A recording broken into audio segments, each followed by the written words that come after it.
৩৬ বছর আগে জার্মানির তরুণরা স্বপ্ন দেখত একদিন তারা প্রযুক্তি জগতে নিজের জায়গা করে নেবে।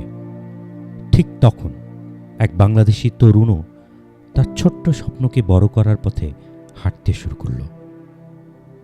তিনি বেছে নিলেন প্রযুক্তিকে সম্ভাবনার নাম হিসেবে।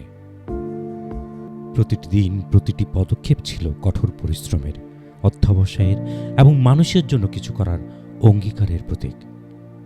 আজ ৩২ বছরের অভিজ্ঞতা নিয়ে তিনি দাঁড়িয়ে আছেন একজন সফল উদ্যোক্তা হিসেবে।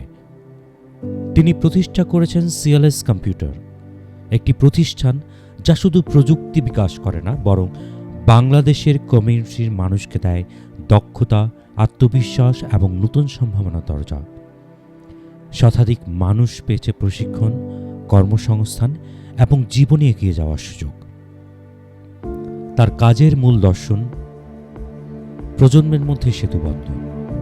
তিনি একত্রিত করেছেন প্রবীণদের অভিজ্ঞতা, তরুণদের উদ্যম আর শিশুদের কৌতূহল, সব কিছুকে বাংলাদেশের সংস্কৃতি ছায়ায়। ম্যানহাইমের বুকে তিনি গড়ে তুলেছেন একটি বাংলাদেশি মসজিদ।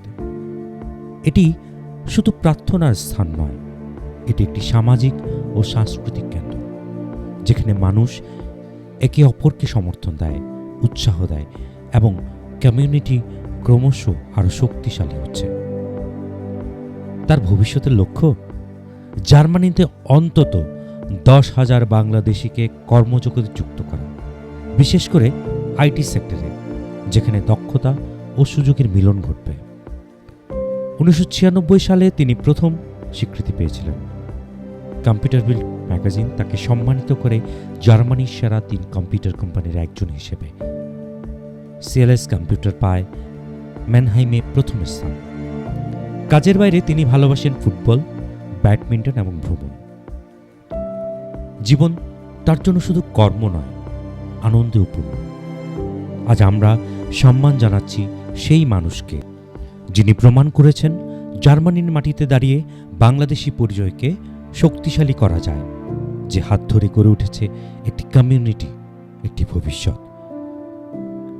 বাংলাদেশি এক্সেলেন্স অ্যাওয়ার্ডের জন্য নির্বাচিত হয়েছেন দেওয়ান শফিকুল ইসলাম।